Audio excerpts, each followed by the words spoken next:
Welcome to the number 1 season 8, co-powered by Sunfeast Smarty এবং Vivel Glycerin Soap. Cosmetic partner iTax Dazzler, jewelry partner HK Dotto Jewelers, special partner Cucina Small Appliances এবং Olive Allen. জীবনের পথ কখনো সহজ, কখনো সামনে খাদ। অন্যায় দেখে চুপ না থেকে করো গো প্রতিবাদ। আজকে দিদি বুঝতে পেরেছে জীবনে এসেছে আলো, কত লড়াই বাধা পেরিয়ে সময় এসেছে ভালো। আজ এমনই চারজন দারুণ দিদির সাথে আমরা গল্প করব। তারা জীবনে অন্ধকার থেকে আলোর পথে ফিরে এসেছে। সবাইকে ওয়েলকাম জানাচ্ছি, সবাই আসুন প্লিজ।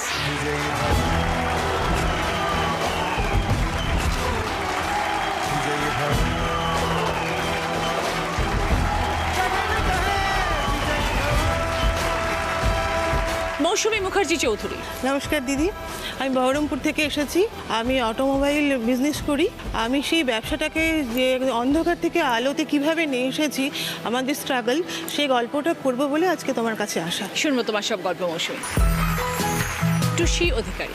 নমস্কার দিদি, আমি হাওড়া শালকিয়া থেকে এসেছি। আমি দর্পণের বিজনেস করে কিভাবে এগিয়ে চলেছি সেই গল্পই তোমার সাথে আজ করতে এসেছি। দর্পণের ব্যবসা, হ্যাঁ, এটা শুনতে হবে। নমিতা দেব। নমস্কার দিদি, আমি দেওঙ্গা থেকে এসেছি। তুলোর বলতে দিয়ে আমার পরিবারের জীবন এবং হাজার পরিবারের জীবন কিভাবে আমি অন্ধকার থেকে আলোর দিকে নিয়ে এসেছি সেই গল্পে আপনার কাছে বলতে এসেছি। প্রদীপের বলতে। প্রদীপের বলতে। শুনুন। শেফালি মণ্ডল। নমস্কার দিদি, আমি বেড়াচাপা থেকে এসেছি। আর আমার লাইফে আমি কষ্ট করে পড়াশুনো করে আমার লাইফকে কিভাবে অন্ধকার থেকে আলোতে এনেছি সেই গল্প আপনার কাছে করতে এসেছি। শুনবো তোমার সব গল্প। সবাইকে নিয়ে শুরু করছি আমাদের প্রথম রাউন্ডে খেলা। ভিভেল গ্লিসারিন সোপ প্রেজেন্টস দিদি মে ভেজে। এই রাউন্ডে যিনি হাই স্কোর হবেন তিনি পেয়ে যাবেন ভিভেল গ্লিসারিন সোপের তরফ থেকে 1 বছরের জন্য গিফট হ্যাম্পার। মৌসুমী দি, অটোমোবাইলের ব্যবসা কিভাবে শুরু হলো? মানে এই ব্যবসাটা কি ফ্যামিলি, পরিবারের ব্যবসা, পারিবারিক ব্যবসা তোমাদের? আমার হাজব্যান্ডের একটা ফ্যামিলি বিজনেস, আমি তার সাথে জয়েন করি। কিন্তু যখন আমরা ব্যবসাটাকে শুরু করি তখন সেই ব্যবসাটা আজকে যে জায়গায় দাঁড়িয়ে আছি সেই জায়গা থেকে পুরোটাই অন্ধকার ছিল। তখন আমাদের কোনো ডিলারশিপ বা কিছু ছিল না। আমরা একটা ছোট্ট একটা ঘরের মধ্যে মাত্র 3-4টে ভেহিকেল নিয়ে ব্যবসাটাকে শুরু করি। জায়গাটা কোথায়? বহরমপুর। আচ্ছা। বহরমপুর একটা প্রত্যন্ত মফস্বল এলাকা। অ্যাকচুয়ালি মুর্শিদাবাদটা একটা এগ্রিকালচার বেল্ট। সেখানে সাইকেলটা মানুষের কাছে একটা বিশাল ব্যাপার। একটা সাইকেল কিনলাম মানে একটা দারুণ একটা কিছু কিনলাম। সেই জায়গায় দাঁড়িয়ে আজ থেকে 18 বছর আগে একটা মোটর সাইকেল পুশ করা, এটা মানে একটা কল্পনারও অতীত। তখন আমরা ভাবলাম যে আমরা যদি এই অ্যাওয়ারনেসটা ওনাদের মধ্যে, কৃষিজীবী শ্রমজীবী মানুষের মধ্যে যদি অ্যাওয়ারনেসটা আমরা আনতে পারি যে তোমরা যতটা সাইকেলে ব্যবসা করছো, তোমরা যদি সেখানে 2 হুইলার যান ব্যবহার করো, তোমাদের টাইমটা কনজিউম কম হবে এবং তোমাদের প্রফিটের জায়গাটা বেশি আসবে। এই অ্যাওয়ারনেসটা ভাবলাম যদি করতে পারি তাহলে হয়তো ওনাদের কিছু মোটিভেশন হবে। কিন্তু সমস্যা থাকে আর্থিক ব্যাপারটা, কারণ তাদেরও তো আর্থিক ব্যাপারটা দরকার আছে, তারা কিনবে কী করে। তখন আমরা আমাদের সীমিত পুঁজি দিয়েই ওদেরকে গাড়ি পারচেস করার জন্য একটা ইএমআই সিস্টেম আমরা চালু করলাম। সেটা সম্পূর্ণ আমাদের ঘর থেকে যে অপরচুনিটিটা দিলাম, তাতে দেখা গেল যে শ্রমজীবী এবং কৃষিজীবী যা মানুষটা তারা না আমার দোকানে এলো, ওদের আগ্রহ যে ব্যাপারটা, এই ব্যাপারটা কিন্তু ওরা আমাদের কাছে শেয়ার করলো। তখন আমরা ভাবলাম যে এই অ্যাওয়ারনেসটা যদি আমরা আরও বড় করে বাড়াতে পারি তাহলে হয়তো আমরা এই মার্কেটটাকে স্টেবল করতে পারবো। তখন আমরা গেলাম ব্যাংকের সহযোগিতা নিতে। ব্যাংক তখন আমাদের খুব কোঅপারেট করলো। আমাদের 2 লাখ টাকা লোনও ব্যাংক স্যাংশন করলো। এবার স্যাংশন করার পরে আমরা কিছু স্টক তখন বাড়ানোর মতো সামর্থ্য হলো। যখন আমরা স্টক বাড়ালাম এবং আমাদের যে বিজনেস পলিসি, যে 2 হুইলার তোমার জীবনে কতটা জরুরি, এই জিনিসগুলো যখন আমরা অ্যাওয়ারনেস ক্রিয়েট করতে পারলাম তখন আরও আমার কোয়ারি বাড়তে শুরু করলো। এবং ডে বাই ডে আজকে এই মাসে যদি আমি 5টা গাড়ি সেল করলাম, পরের মাসে হয়তো আমি 7টা গাড়ি করলাম। হিউজ কিন্তু জাম করলো না, কিন্তু গ্র্যাপটা কিন্তু আস্তে আস্তে উপরে উঠতে শুরু করলো। এটা কত বছর আগের কথা? আমি 18 ইয়ার্স আগে বলছি। তখন মনে হলো যে আমরা যদি এটা কোম্পানি অথরাইজড ডিলারশিপ করতে পারি তাহলে আমরা ওয়াইডভাবে ব্যবসাটাকে করতে পারবো। তখন আমরা কোম্পানিতে কথা বললাম যে আমাদের ডিলারশিপ দেওয়া হোক। তারপরে আমরা যখন আমাদের একটা রেন্টেড বাড়ি আমরা খুঁজলাম ঘর, তো তারা যখন দেখলো যে না এরা স্পেস দিচ্ছে বা এদের এক্সপিরিয়েন্স আছে, তখন কোম্পানি আমাকে দিল, মানে ডিলারশিপ দিল। দেওয়ার পর তখন আমরা জাম্প করলাম ডিলারশিপে। আমরা যে ব্যাংক থেকে লোন পেয়েছিলাম সেই লোনটা অ্যাপ্লাই করে আস্তে আস্তে স্টক বাড়াতে লাগলাম। এবং যখনই স্টক বাড়তে লাগলো আমরা তখন করলাম কি, যে কাস্টমার যারা গ্রামে গঞ্জে থাকে আমরা তখন তাদের ডোর টু ডোর সার্ভিস দিতে শুরু করলাম। কারণ যখন একটা গ্রামে গাড়ি নিয়ে যাচ্ছে না, বিশেষ করে বর্ষাকালে, তাদের কিন্তু গাড়ির একদম খুব বাজে অবস্থা হয়। ওদের ওই থিঙ্কিংটা নেই যে আমাকে সঠিক সময়ে গিয়ে আমাকে গাড়িটাকে সার্ভিস করিয়ে মানে ঠিকঠাক রাখতে হবে। সার্ভিসিং সবই হয়। হ্যাঁ, তখন আমরা একটা মোবাইল ভ্যান চালু করলাম যে আমরা ডোর টু ডোর তাদেরকে সার্ভিস দেবো। তখন আস্তে আস্তে কাস্টমার না আমাদের মার্কেটটাকে ধরলো এবং আমাদেরকে ভালোবাসতে শিখলো এবং প্রোডাক্টটার উপর একটা ফেথ এলো কাস্টমারের। তারপরে কোয়ান্টিটি অফ সেল যখন বাড়তে লাগলো তখন আমরা স্টাফ নিয়োগ করলাম এবং স্টাফ আগে প্রথমে আমরা দুজনেই করতাম, এই কারণে যাতে স্টাফ স্যালারিটা যাতে আমাদের বাইরে না যায়, আমরাই এফোর্ট দিই। তারপরে যখন ইউনিট অফ সেলটা বাড়তে লাগলো তখন আমরা স্টাফ নিয়োগ করলাম এবং তখন যে প্রফিটটা হতো দিদি, তখন কিন্তু আমরা ভাবিনি যে আমরা এবার ভালো লাইফ লিড করবো বা আমরা ল্যাভিশলি থাকবো বা এটা থাকবো।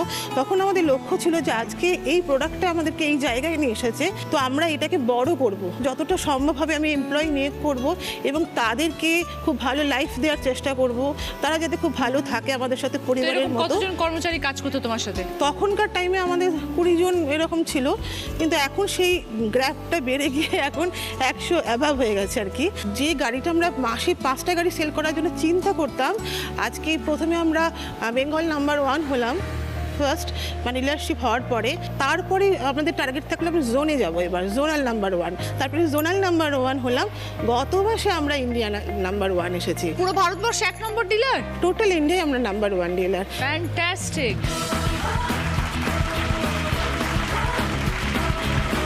পার্সেন্টেজ অফ সেল হচ্ছে মানে 2200 গাড়ি আমরা অ্যাভারেজ বিক্রি করি, কিন্তু গত মাসে আমরা 3000 ক্রস করেছি আর কি। কতগুলো শোরুম এখন? এখন আমাদের আন্ডারে 22টা ফ্র্যাঞ্চাইজি আছে। All over West Bengal? না না, আমাদের মুর্শিদাবাদের উপর, আমরা মুর্শিদাবাদকে রিপ্রেজেন্ট করি। তো এখনো কি আপনি আর আপনার হাজবেন্ডই পুরো জিনিসটা ধরে রেখেছেন? আমরা দুজনেই মানে একে অন্যের পরিপূরক আর কি। হাজবেন্ড এসছেন আজকে? হ্যাঁ এসেছি। কোথায়? ফ্যান্টাস্টিক, কনগ্রাচুলেশনস এবং অল দ্য বেস্ট। দুর্দান্ত একটা জার্নি। 5টা বাইক থেকে শুরু করে আজকে মাসে 3000 বাইক বিক্রি হয়। নাম্বার 1 ডিলার ভারতবর্ষের। জোরে হাততালি মৌসুমী মুখার্জি চৌধুরীর জন্য এবং ওনার হাজবেন্ডের জন্য। Fantastic.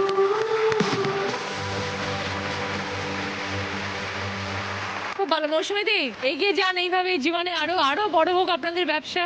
I wish you all the best. Thank you দিদি। খুব ভালো লাগলো পরিচয় হয়ে। এবার দেখবো সকালের জন্য কি খেলা আসছে। বল আছে আর পাইপ আছে। পাইপটা ধরবে বলের সামনে, নিঃশ্বাস টানবে, বলটা আটকে যাবে। খালি বলটার মধ্যে এসে বলটাকে ছাড়তে হবে, নিঃশ্বাসটাই ছাড়বে, বলটা পড়ে যাবে। 30 সেকেন্ডের মধ্যে কে সব থেকে বেশি বল কালেক্ট করতে পারে, যে সব থেকে বেশি বল কালেক্ট করবে সে 20 পয়েন্টস, আবার 15 পয়েন্টস, 10 পয়েন্টস, 5 পয়েন্টস। প্রথমে খেলতে আসছে মৌসুমী।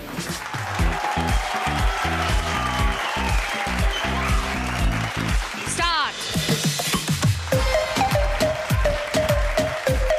উপরে উপরে চলে সব উপরে বলবো।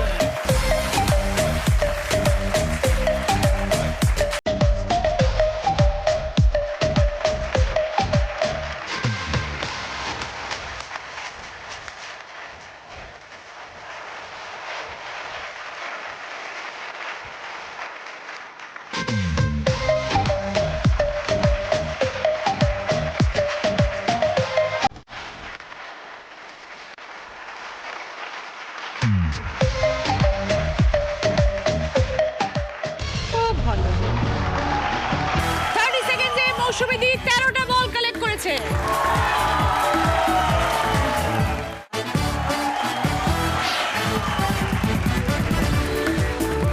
ফিরে এলাম ব্রেকের পর। আপনারা দেখছেন Didi number 1 season 8, co powered by Sunfeast Marie Light এবং Vivel glycerin soap. Cosmetic partner Eyetex Dazzler, jewellery partner HK Dutta jewellers, special partner Cucina small appliances এবং অলিভ অয়েল।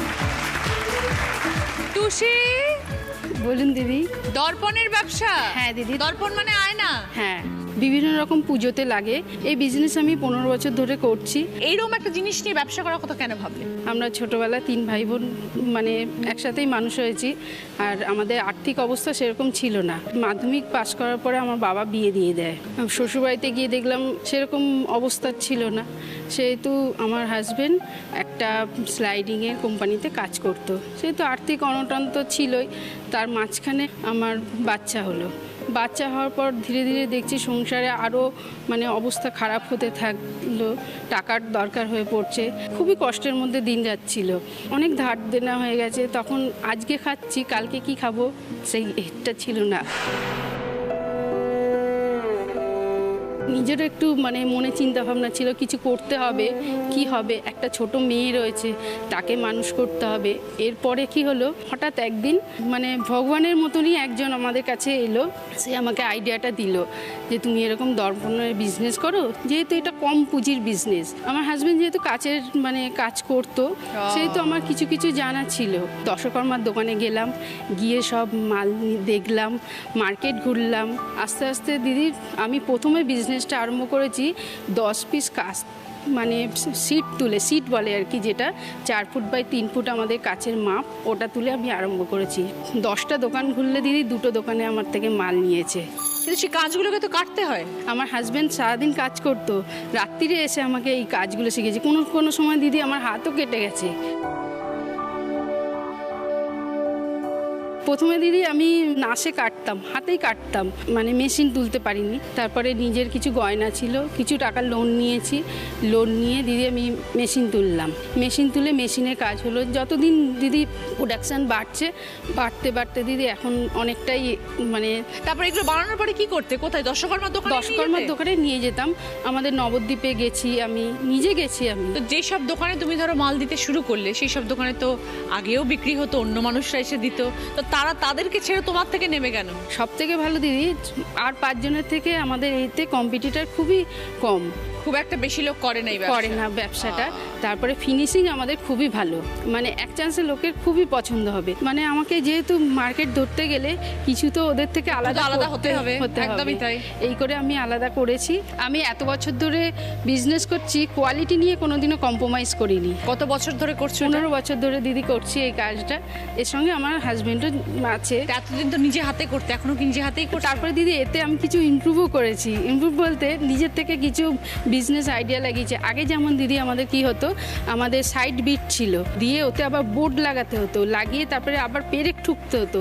ওই কাজগুলো আমি নিজে করতাম, কিন্তু আস্তে আস্তে দেখলাম এতে আমার অনেক সময় যাচ্ছে, আমার সেভাবে প্রোডাকশান হচ্ছে না। তখন আমি বুদ্ধি খাটিয়ে যার সঙ্গে থেকে মাল নিই, আমাদের মানে ওই কাঁচা মালটা যেটা নিই, ওটা তাকে গিয়ে বোঝালাম যে আপনি এরকম মিডিল বিট করুন। তাতে কি হবে, আমি কাজটা দিয়ে আমার 3টে পেরেকের সাশ্রয় হচ্ছে, প্লাস আমার কাজটাও অনেকটা এগিয়ে যাচ্ছে। সে দেখাও কিরকম ব্যাপারটা। এইটা আমাদের দর্পণ, এইটা হচ্ছে বিটটা মিডিল বিটটা, এই যে মানে এইটা সিঙ্গেল আগে জুড়ে দিতে হয়। এইটাকে এখানে একটা লাগছে, এখানে একটা লাগছে। তারপর আয়নাটাকে আগে মধ্যখানে দিয়ে তারপর হ্যাঁ, যেহেতু মিডিলে বিট হচ্ছে, প্রথমে আমরা এরকম করার পরে আমরা আয়না দিয়ে দিচ্ছি, সেট করছি, করে এটাকে করে এদিকে একটা পেরেক দিচ্ছি, এদিকে একটা পেরেক দিচ্ছি, দিয়ে এটা ফিনিশিং হচ্ছে। শুধু ফিনিশিং নয় দিদি, এর পেছনেও আবার কাজ আছে। এই যে পেছনে এরকম আমাদের কমলা দর্পণের যে এটা রয়েছে, এটা আমাদের লাগাতে হচ্ছে, প্লাস রং হচ্ছে। এখন যেহেতু আমি নিজে করি না, 2জন লেবার রেখেছি। বিজনেস এক তো আমার হাজব্যান্ডের পাশে দাঁড়ানোর জন্য কিছুটা আমার ছিল, প্লাস আমি মেয়েকে যাতে আমি যে কষ্টটা পেয়েছি আমার মেয়ে যাতে না পায়। দিনে কতগুলো পিস বানানো হয় এখন? 50-20 মানে 1000 পিস। প্রত্যেক দিন 1000 পিস? হ্যাঁ। এত বিক্রি হয়? হ্যাঁ দিদি, এরকম ওরা তো স্টক করে, সব মাল তো যে গেলেই তো আর বিক্রি হয় না, স্টক হয়। যেমন আমাদের নবদ্বীপে মাল যাচ্ছে, তারপরে ওই কাটোয়া যাচ্ছে, এসব মোটামুটি কতগুলো দোকানে এখন সাপ্লাই করছো? এখন বড় বাজারের মতন জায়গায় দিদি আমি 1 নম্বরে আছি।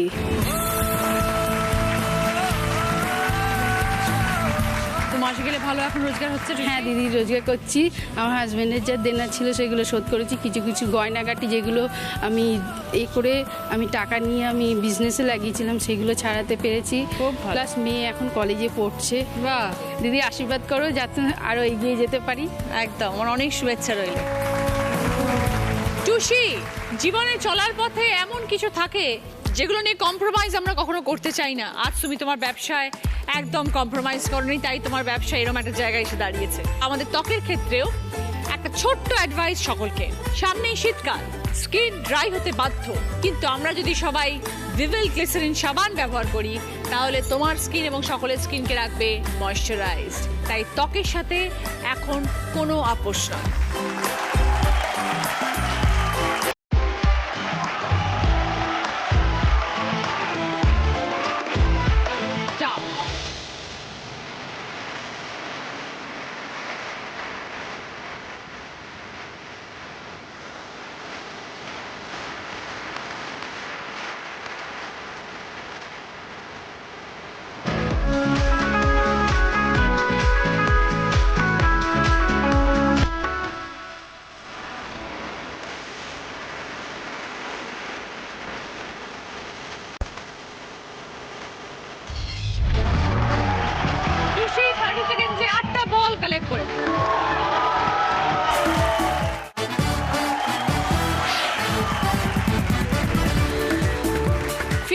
ব্রেকের পর আপনারা দেখছেন Didi number 1 season 8 co powered by Sunfeast smart light এবং Vivel glycerin soap cosmetic partner Eyetex Dazzler jewellery partner HK Dutta jewellers special partner Cucina small appliances এবং অলিভ অয়েল। মৌমিতা, নমস্কার দিদি। পোলতের ব্যবসা করো এবং সেটা করে নিজের পরিবার তার সাথে সাথে অন্যের পরিবারেও আলো এনেছো, ভেরি গুড। আমি মধ্যবিত্ত ঘরে দিদি ছোটবেলা থেকে মানুষ হয়েছি। আমি লাভ ম্যারেজ করেছি দিদি। এবার আমি হাজব্যান্ডের ঘরে যখন এলাম, হাজব্যান্ডের দেখলাম যে ও তুলোর ব্যবসা করে, মানে সেটা পুরোপুরি মানে উনি যে করতে পারছেন তা না, মানে পুরো মানে করছে ব্যবসাটা, মানে ব্যবসার দিকে কোনোদিনই মনটা ছিল না। স্বামীর ঘরে এসে সচ্ছল অবস্থাটাই মানুষ দেখতে যায়। তা স্বামীকে জিজ্ঞেস করলাম যখন যে তোমার অ্যাকাউন্টে কত টাকা আছে, স্বামী আমাকে বলল হ্যাঁ আমার অ্যাকাউন্টে বই আছে ঠিকই, কিন্তু আমার কাছে টাকা নেই। আমি তখন খুব মানে নিরাশ হয়ে গেছিলাম।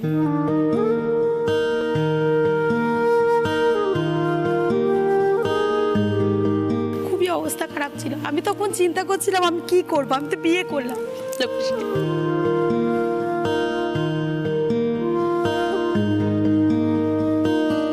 ভালোবেসে বিয়ে করলাম দিদি, কিন্তু এখন তো অ্যাকাউন্টে কোনো পয়সা নেই। তাহলে আমি কি করব? আমার তো দাঁড়াতে হবে।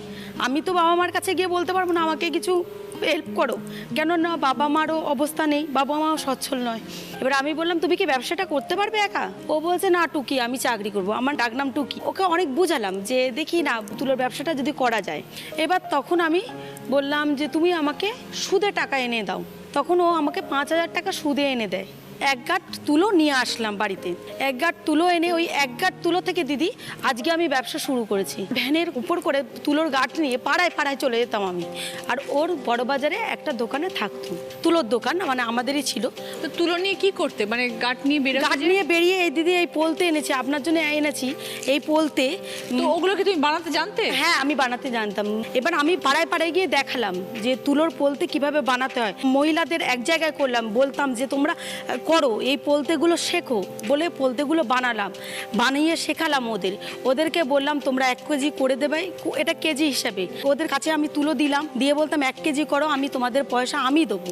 এবার বলে ওইরকম 1 কেজি করে মানে তুলো দিলাম। কিন্তু এটা কতদিন আগের কথা বলছো? আমি যখন বিয়ে করে এসেছি। সেটা কত বছর আগের কথা? এটা আমার 14 বছর আগের কথা দিদি। আমি 5 কিলোমিটার 20 কিলোমিটার, এখন 25 কিলোমিটার 35 কিলোমিটার ধরে আমি চলে যেতাম, ভ্যানের ওপর মাল নিয়ে যেতাম দিদি। বাড়িতে গিয়ে ওই তুলোর পোলতে শিখালাম, তারপর তুলোর পোলতে করালাম। এখন দিদি আমার বাড়িতে 18 জন লেবার কাজ করে, মানে ওই তুলোর প্যাকেট করে। আমার আবারও এজেন্ট আছে, এজেন্টরা বাড়ির থেকে এসে তুলো নিয়ে যায়, কেউ 50 কেজি কেউ 60 কেজি এরকম নিয়ে গিয়ে আবার ওরাও পাড়ায় বসাচ্ছে।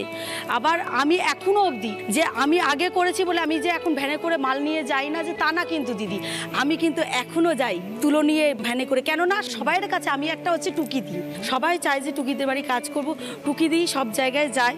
আমি গিয়ে তাদের পয়সা দিই, বাড়িতে আসে পেমেন্ট করি।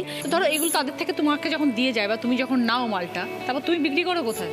বিক্রি করি বড় বাজারে দিদি, আমার বড় বাজারে দোকান আছে। যেখানে তোমার স্বামী বসেন? স্বামী আগে বসতো দিদি, এখন আমাদের মানে এটাকে এতটাই বড় করে ফেলেছি, এখন স্বামী একটা স্টাফ রেখেছে ওখানে। দিদি এখন অনেক সচ্ছল জায়গায় এসেছি, এখন বাড়ি করেছি, জমি কিনেছি, সবই হয়েছে দিদি আপনাদের আশীর্বাদের জন্য। আর শুধু নিজে নয়, এতগুলো পরিবারকে সচ্ছল করে। হ্যাঁ এখন দিদি অনেক পরিবার, তাদেরও আয় হচ্ছে না, কত মহিলা কাজ করতে পারছে, কত মহিলা রোজগার করতে পারছে। হ্যাঁ দিদি। কিন্তু মৌমিতা ধরো আজকাল তো জীবন অনেক মডার্ন হয়ে গেছে, যুগ পাল্টে যাচ্ছে, সবাই মোমবাতি লাগিয়ে দিচ্ছে, কেউ টুনি বাল্ব লাগিয়ে দিচ্ছে, কেউ ইলেকট্রিক্যাল প্রদীপ লাগিয়ে দিচ্ছে। পোলতের সেল কি কখনো একটু কমেছে? না দিদি, এই পোলতে আমার বাইরে মানে হাজারিবাগ, তারপরে হচ্ছে শিলিগুড়ি, তারপর হচ্ছে আপনার দিল্লি, মানে অনেক জায়গা আমার সব মানে অনেক জায়গায় যায়। হ্যাঁ ট্রান্সপোর্টের ব্যবসা সব আমার বাইরেও যায়, খুচরোও বিক্রি হয় পাইকারিও বিক্রি হয়, আমার কোনো অসুবিধা নেই দিদি। অনেক শুভেচ্ছা রইল মৌমিতা তোমার জন্য। হ্যাঁ দিদি আপনার জন্য কটা প্রদীপ এনেছি, নিয়ে আসো।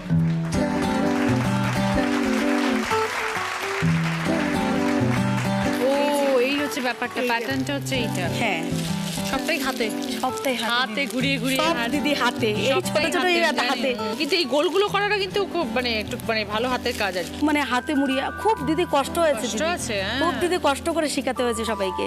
দেখো সামনেই কালী পুজো, হ্যাঁ 14 প্রদীপ জ্বালানোর দিন আসছে। এই 14 প্রদীপ যে আমরা সবাই জ্বালাই, তার এই পোলতের পেছনে 14 বছরের পরিশ্রম আছে মৌমিতার।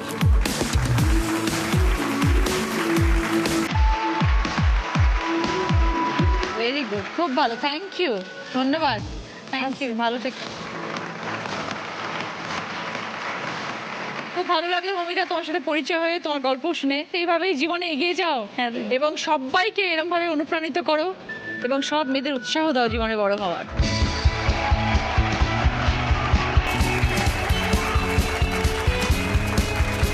Stop.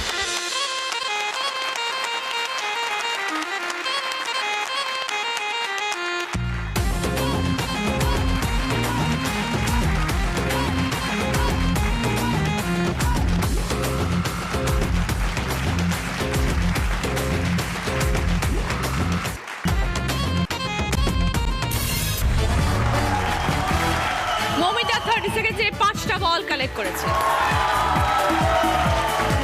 শেফালি, নমস্কার দিদি। পড়াশোনা করে আজকে অন্ধকার থেকে আলোয় এসেছো। বেড়াচাপাতেই আমার জন্মস্থান, ওখানেই আমি বড় হয়েছি। অ্যাকচুয়ালি খুব গরিব পরিবার থেকে আমি এখানে উঠে এসেছি। আমরা 4 ভাই বোন, 4 ভাই বোনের মধ্যে আমি মেজো। যখন আমি ছোট ছিলাম মানে আর্থিক অবস্থা এতটাই খারাপ ছিল যে আমার বাবা নিজের আর্থিক অবস্থার দায়ে আমাকে অন্যের বাড়ি কাজেও দিয়ে দিয়েছিলেন। আমি মনের দিক থেকে কোনোদিন হার মানিনি, মানে ছোট থেকে আমার একটা জেদ ছিল যে আমি পড়াশুনো করব, করে আমি নিজেকে প্রতিষ্ঠিত করব, প্লাস আমার পরিবারকে দেখব। তো বাবা মাকে উৎসাহিত করতো পড়াশোনা করার জন্য? বাবা মা উৎসাহিত করতে বলতে যখন আমি কাজের বাড়ি থেকে আমি রিটার্ন চলে আসলাম, আমার জেদ বশত চলে আসার পরে বাবা একটু বকাঝকা করেন, করার পরে তবু আমি যাই না। যেখানে আমরা স্থায়ীভাবে ভাড়া বাড়িতে ছিলাম সেখান থেকে যখন আমরা শিফটিং হয়ে অন্য পাড়াতে চলে এলাম, সেখানকার কালচারটা সম্পূর্ণ আলাদা ছিল। সেখানে সবাই পড়াশুনো করে, তো বাবা দেখলেন যে এখানে সবাই পড়াশুনো করে, তো আমার 3টে ছেলে মেয়ে কেন পড়াশুনো করবে না। বড় দিদি অনেকটাই বড়, আমাদের সামলাতেন, বাবা মা কাজে যেতেন, তো আমাদের 3 ভাই বোনকে একসাথে স্কুলে ভর্তি করে দিয়েছিলেন। এবার 4 পর্যন্ত পড়াশুনো করার পরে যখন আমি পাশ করলাম, ক্লাস 5-এ গিয়ে উঠলাম, আমার 2 ভাই কেউ পাশ করতে পারেনি। তো তখনই আমার বাবার মনটা ভেঙে গেছিলো যে আমার যে বংশে প্রদীপ জ্বালবে, যে আমাদের লাইফটাকে গড়বে, তারাই পড়াশুনো করিনি, তো মেয়েকে পড়াশুনো করিয়ে বা কী লাভ। আর একে তো বিয়ে দিলে পরের ঘরে চলে যাবে, সে সেখানে যা পারে করবে।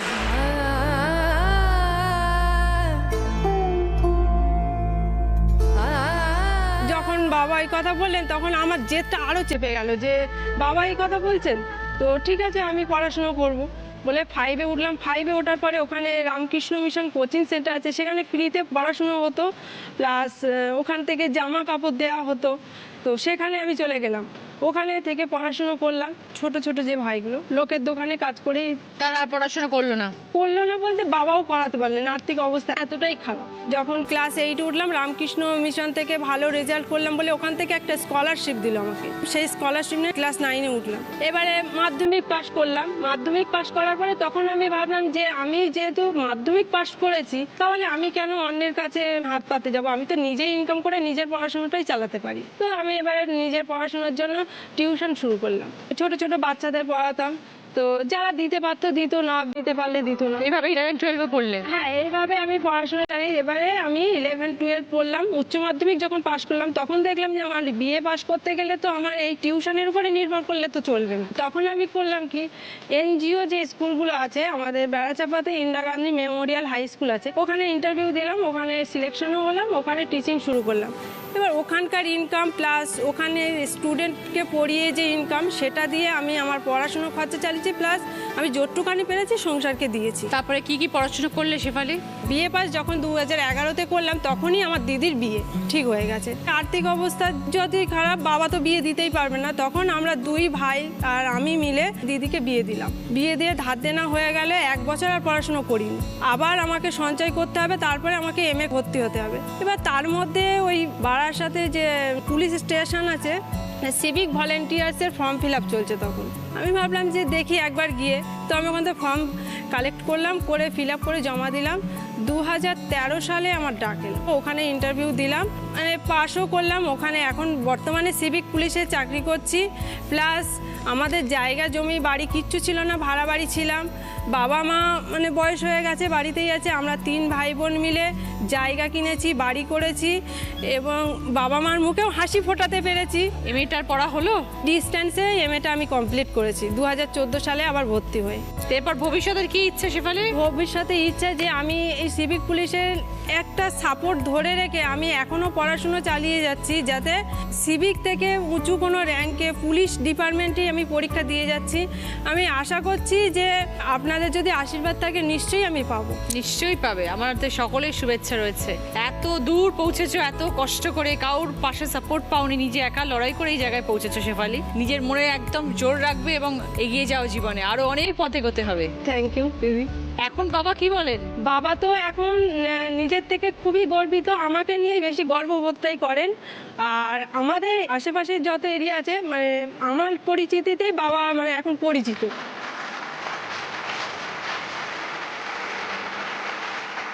বাবা বলেছিল না, ছেলেরা শুধু পরিবারের প্রদীপ জ্বালে। এখন বাবা তার মানে বুঝতে পেরেছে যে মেয়েরাও পারে প্রদীপ জ্বালাতে। খুব ভালো শেফালি, এইভাবেই জীবনে এগিয়ে যাও শেফালি, ঠিক আছে? থ্যাংক ইউ দিদি।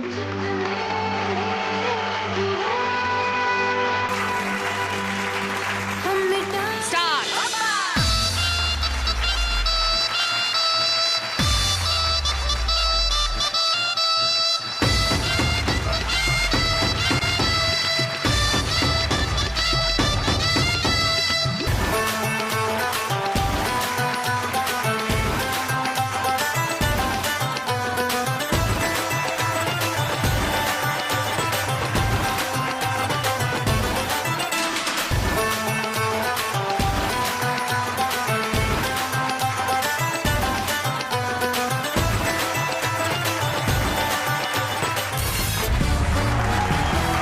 শেফালি 30 সেকেন্ডসে 12টা বল কালেক্ট করে। এই রাউন্ডে ফার্স্ট পজিশনে আছে মৌসুমীদি 20 পয়েন্টস, সেকেন্ড পজিশনে আছে শেফালি 15 পয়েন্টস, থার্ড পজিশনে আছে টুশি 10 পয়েন্টস, ফোর্থ পজিশনে আছে মৌমিতা 5 পয়েন্টস। মৌসুমীদির পছন্দ ওরিয়েন্ট জুয়েলার্সের তরফ থেকে সোনার হার। ওরিয়েন্ট জুয়েলার্স শুধুই হলমার্ক। শেফালির পছন্দ 4 সিটার ডাইনিং টেবিল। টুশির পছন্দ ওটিজি। মৌমিতাদির জন্য পুষ্পা ফার্নিচারের তরফ থেকে টিভি ক্যাবিনেট। পুষ্পা ফার্নিচার, যত্নে থাকুক সবকিছু। এই রাউন্ডে হাই স্কোরার মৌসুমীদি। মৌসুমীদির জন্য ভিভেল গ্লিসারিন সোপের তরফ থেকে 1 বছরের জন্য গিফট হ্যাম্প। সকলের জন্য ভদ্রেশ্বর লাল বাবা রাইসের তরফ থেকে মিনি কেক চাল। শুরু করবো আমাদের second round. Kutchina small appliances presents হয় তুমি নয় আমি। এই রাউন্ডে যিনি হাই স্কোর হবেন তিনি পেয়ে যাবেন কুচিনার স্মল অ্যাপ্লায়েন্স তরফ থেকে একটি সুন্দর গিফট। আজকের আমাদের স্পেশাল গেস্ট শুভম এবং সোমছন্দা। প্রথম গানের প্রশ্ন সঠিক উত্তর দিলে গিফট পাবে লালম অয়েল প্লাসের তরফ থেকে লেডিজ ব্যাক পার্স। মোর স্বপ্নেরই সাথী তুমি কাছে এসো, আজ ঋতু ফাল্গুনে কবু দূরে থাকো, বৃথা যায় দিন জানি তুমি আসো না গো, এসো গো এসো গো এসো গো এসো গো এসো গো এসো গো। এই গানটির হিন্দি ভার্সনটা গাইতে হবে। বলো মৌসুমীদি। मेरे सपनों की रानी कब आएगी तू। 5 পয়েন্ট। মেরে স্বপ্ন কি রানী কব আয়েগি। সঙ্গে লালম অয়েল প্লাসের তরফ থেকে লেডিজ ব্যাগ। সেকেন্ড গানের প্রশ্ন রাইট আনসার দিলে গিফট পাবে সানকুইকের তরফ থেকে প্রেসার কুকার। একটা পাখির ছবি এসছে, এমন একটা গান গাইতে হবে যেটার মধ্যে পাখি শব্দটা আছে, বা পাখির নাম হলেও হবে। বলো মৌমিতা।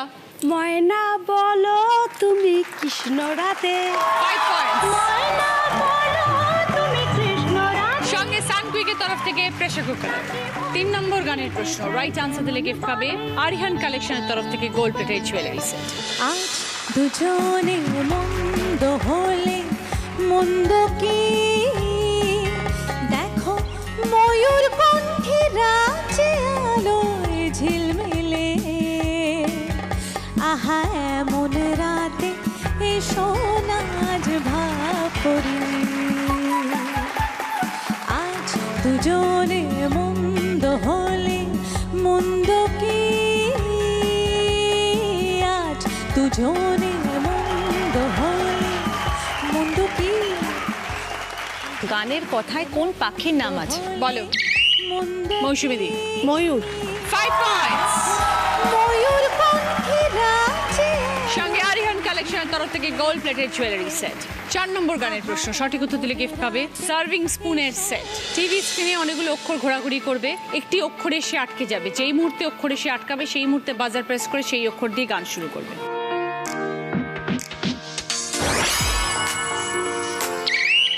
টুশি। आजा आई बहार दिल है बेकरार रूप से राजकुमार। 5 points। সঙ্গে সার্ভিং স্পুনের সেট। শেষ প্রশ্ন, যিনি আজ উত্তর দেবেন সঠিক তিনি হয়ে যাবেন আজকে এইচকে দত্ত সোনার দিদি এবং পেয়ে যাবেন এইচকে দত্ত জুয়েলার্সের তরফ থেকে সোনার পেন্ডেন্ট। यार बिना चैन कहाँ रे, प्यार बिना चैन कहाँ रे, सोना नहीं चांदी नहीं यार को मिला, अरे प्यार कर ले, सोना नहीं चांदी नहीं यार को मिला, अरे प्यार कर ले। গানের কথায় কোন দুটি ধাতুর নাম উল্লেখ করা আছে? বলো মৌসুমী দি। সোনা চাঁদি। 5 points। नहीं चांदी नहीं यार को मिला, সঙ্গে এইচকে দত্ত জুয়েলার্সের তরফ থেকে সোনার পেন্ডেন্ট। এই রাউন্ডে হাইয়েস্ট স্কোরার মৌসুমী দি 15 পয়েন্টস। দিদি আসুন, গিফট আছে। কুচিরা স্মল অ্যাপ্লায়েন্সের তরফ থেকে স্যান্ডউইচ মেকার মৌসুমী দির জন্য।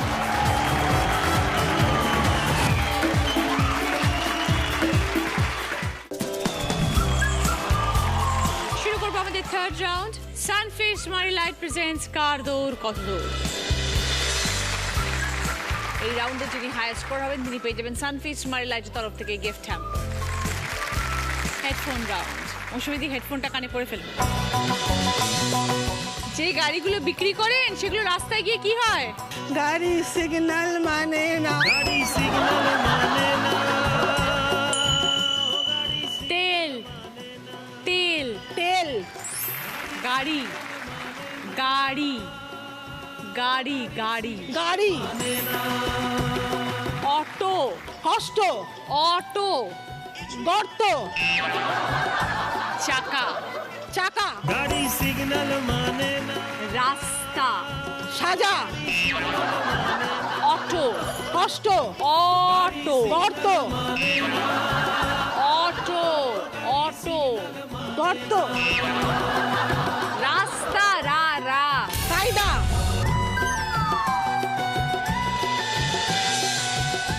সারাক্ষণ গাড়ির ব্যবসা করছে, গাড়িটা তো রাস্তাতেই চলে। রাস্তা। আরেকটা ছিল হচ্ছে অটো। কটা ঠিক হয়েছে? 3টে ঠিক, 6 পয়েন্টস। বড় বাজারের দোকানদাররা কিভাবে আয়না চায়? লাল ঝুটি কাকাতুয়া ধরেছে যে বায়না, চাই তার লাল পিতে চিরুনি আর আয়না।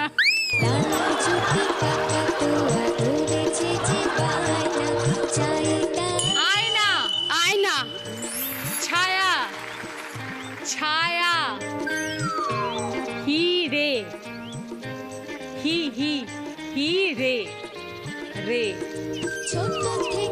ব্যবসা ব্যবসা গামছা।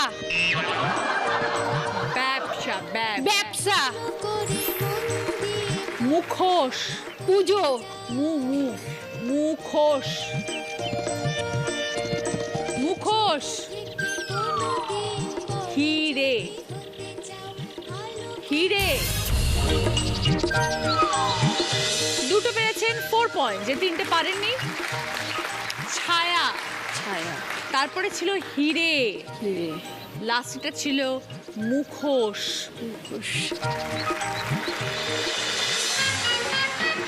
বলতে দেশলাই কাঠি দিয়ে কি বলেন? লেগেছে লেগেছে লেগেছে আগুন। লেগেছে লেগেছে লেগেছে লেগেছে লেগেছে লেগেছে আগুন। তুলো তুলো প্রদীপ প্রদীপ সব পরিদের নানা প্রচন্ড তাপ, আগুন কাণ্ড ভাব, আগুন আগুন যা, পুজো পুজো পুজো উড়ে যা, দেশলাই জ্বলে যা, দেশলাই উড়ে যা, দেশলাই।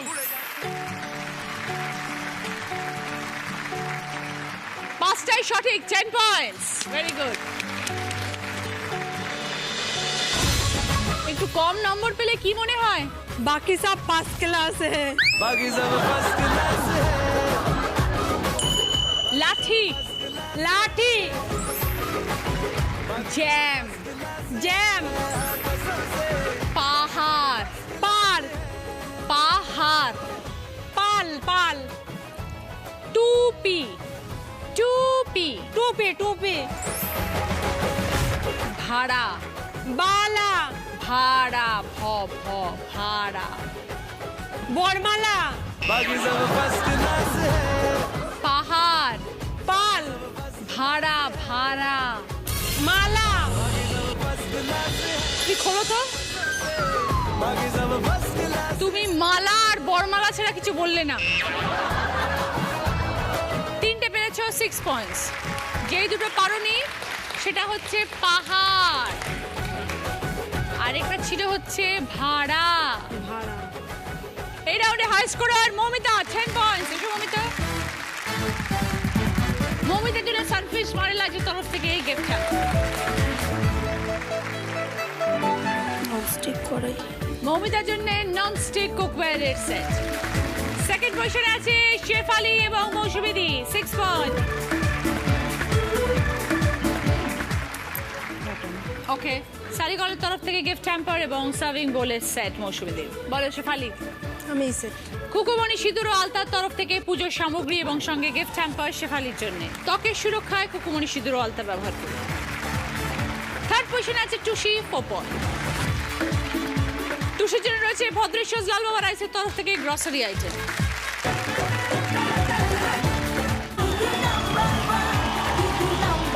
ফিরে এলাম ব্রেকের পর, শুরু করব আমাদের শেষ রাউন্ড, বুদ্ধিতে বাজিমাত।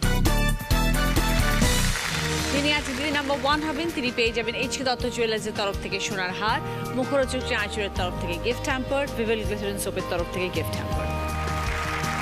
প্রথম প্রশ্ন সঠিক উত্তর দিলে গিফট পাবে শ্রী ও শ্রীজি কালেকশনের তরফ থেকে গোল্ড প্লেটেড জুয়েলারি সেট এবং ক্যাসেরোলের সেট। আয়না, আঙুল, আতর, একটা করে অক্ষর নাও, দিয়ে একটা শব্দ বানাও।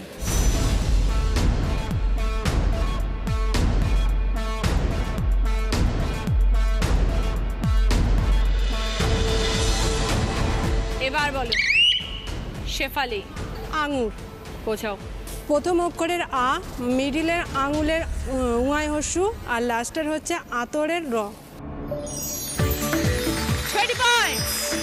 সঙ্গে শ্রী ও শ্রীজি কালেকশন তরফ থেকে গোল্ড প্লেটেড জুয়েলারি সেট এবং ক্যাসেরোলের সেট। দ্বিতীয় প্রশ্ন সঠিক উত্তর দিলে গিফট পাবে বেনারসি নিকেতনের তরফ থেকে শাড়ি। বিশেষ দিনে যাত্রী নিয়ে আসরে যিনি যান, মন্থরার পরামর্শে কইকেই চান, কি বিষয় দাদা?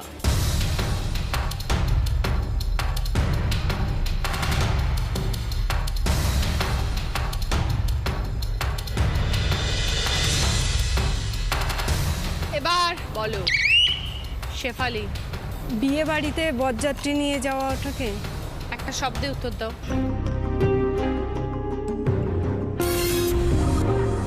বিশেষ দিনে যাত্রী নিয়ে কে আসরে যায়? বর। আর মন্থরার পরামর্শে কইকেই কি চায়? বর বর চায়। চায়। তাই উত্তরটা ছিল বর। -10 শেফালি। 3 নম্বর প্রশ্ন রাইট আনসার দিলে গিফট পাবে রোচক অ্যাগ্রো ভালোবাসা স্বাদের তরফ থেকে গিফট হ্যাম্পার সঙ্গে রুটি মেকার। প্রথমে আছে একটি সংখ্যা, তারপরে একটি অক্ষর, তারপরে একটা ক্লু। ক্লুটা হচ্ছে সংখ্যা গুণে পাও, পদবিতে চিনে নাও। সেখান থেকে শব্দ বেরোবে, তারপরে ছবি থেকে একটা শব্দ। এবার 4টে মিলিয়ে একটা অর্থপূর্ণ শব্দ। এবার বলো।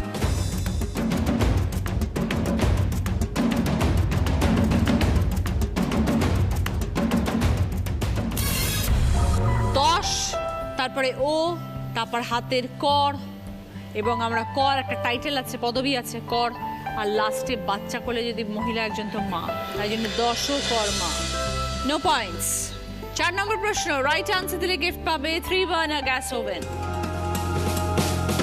বাঁ দিকে রয়েছে গুণ, ডান দিকে রয়েছে অনেকগুলো শব্দ। সেই ডান দিক থেকে 3টে শব্দ খুঁজে বার করো, যেটা গুণের পরে বসলে 3টে অর্থপূর্ণ শব্দ পাবো।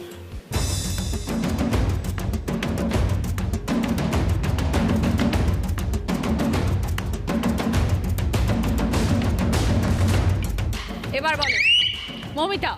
গুণমুগ্ধ, গুণকীর্তন, গুণগান। 20 points সঙ্গে 3 বার্নার গ্যাস ওভেন। 5 নম্বর প্রশ্ন, রাইট আনসার দিলে গিফট পাবে 24 ইঞ্চেস এলইডি টিভি। শেষ প্রশ্নে যাওয়ার আগে স্কোর: মৌসুমীদি score 41, Tushi score 19, Moumita score 40, Shefali score 31। এই মুহূর্তে 30 পয়েন্টসের আনসারে যে উত্তর দেবে সে আজকের উইনার। ছবিটা ক্লু, শূন্যস্থান পূরণ করো। 6 দেওয়া আছে।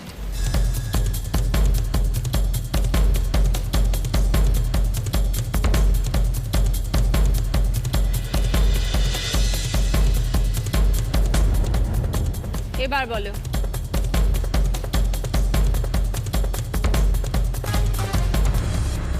এইবার 20 পয়েন্টসে আমরা খেলবো।